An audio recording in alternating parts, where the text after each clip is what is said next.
Have you forgotten what they said to us? What they did? They think you're a monster. Prove them right. No, no, no. You're wrong if you think detachment means not caring. It's not coldness, it's clarity. Krishna said, he who is fulfilled in... ようこそ私のソウルソサエティへ तुम्हें लगता है तुम्हारे हर action तुम खुद control करते हो? अगर सच है तो रिजल्ट उसके अपोजिट क्यों आते हैं? जो तुमने सोचा भी ना हो जिंदगी तुम्हें वही पटक देती है। एजुकेटेड पर्सन को वैल्यू मिलता है एंड अनएजुकेटेड पर्सन को वैल्यू नहीं मिलता, मगर अंत में दोनों नर हैं, मानव हैं, जो शाश्वत ही नहीं है। गाड़ी, बंगला, दौलत, शोहरत, लोग उसी के पीछे भागते हैं। इस दुनिया में एक असली शाश्वत चीज अगर कोई है तो वो है मौत, डेथ, मगर लोग उस पर कभी ध्यान नहीं देते। और एक रियलिटी ये है कि मेरा 1 साल छोटा बंदा मुझे मरते हुए देखेगा, मुझे ही नहीं आपके पसंदीदा सारे क्रिएटर्स को आप मरते हुए देखोगे, वो दिन जरूर आएगा। सच है ना? फिर ये डिप्रेशन, ट्रॉमा, एंजाइटी, पीपल, प्यार, परिवार क्या है? ये रैट रेस क्या है? और ये मैट्रिक्स क्या है? मानव है तो ये ओवर थिंकिंग क्या है? आखिरकार हमें मरना ही है तो हमें जन्म क्यों मिला? ये हार जीत क्या है? मेरे मंजिल क्या है? भगवान क्या है? अगर भगवान है तो मदद क्यों नहीं करते? बाकी ये रूल्स क्या है? यही क्वेश्चन था मेरा जब मैं भटक रहा था। कभी कभी भगवान अच्छा लगता था, कभी कभी शैतान, मगर अच्छे से ध्यान दिया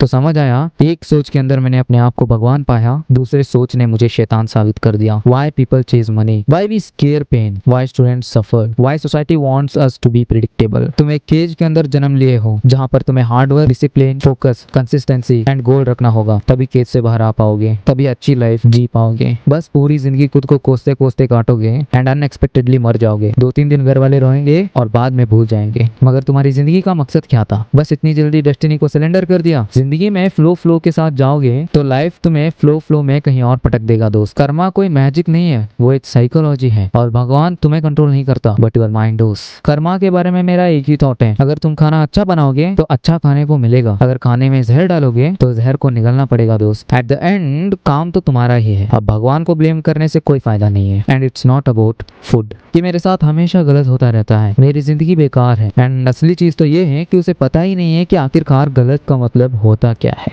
अगर इंसान को बाइक के बारे में पता ही नहीं है तो उसके लिए साइकिल भी एक वरदान से कम नहीं। This is the same strategy which apply in your thoughts. अब बात करते हैं पेन की। पेन को अवॉइड करना सबसे बड़ी मिस्टेक है। भले ही मेरी कोई भी बात अब तुम्हें समझ ना आए, मगर तुम्हारे अंदर का शैतान बहुत अच्छे से जानता है कि मैं क्या बोल रहा हूँ। It's for those who unlocked the deep thinking. इसे समझने के लिए तुम्हें अकेले रोना होगा, तड़पना होगा, जिंदगी से जोर से थप्पड़ खाना होगा with the name of studies, education, parents and failure. और जब इंसान मरते मरते बचेगा और उसका दिमाग में ये थॉट्स आते हैं तब समझ आ जाएगा कि मैं क्या कह रहा हूँ। एंड इन रियलिटी वीडियो बनाने का मकसद यही है कि काइंड रहो, मूर्ख नहीं। जिंदगी जियो मगर दिमाग से, दिल से नहीं। दिल को तो सिर्फ प्यार करना आता है और प्यार तो वो भी करती थी, छोड़ के चली गई। मुझे बहुत कुछ बताना था, reality of pain, reality of success, reality of people, drama, but छोड़ो, सब मैं ही बताऊंगा तो स्पॉइलर मिल जाएगा। तुम खुद सफर करो, अच्छा एक्सपीरियंस मिलेगा। Good bye. And also next video में मेरा कोर्स का पार्ट 2 आने वाला है। And thank you for the support. And channel पर नए हो तो सब्सक्राइब कर देना। मिलते हैं साथ नेक्स्ट वीडियो में, तब तक के लिए गुड बाय।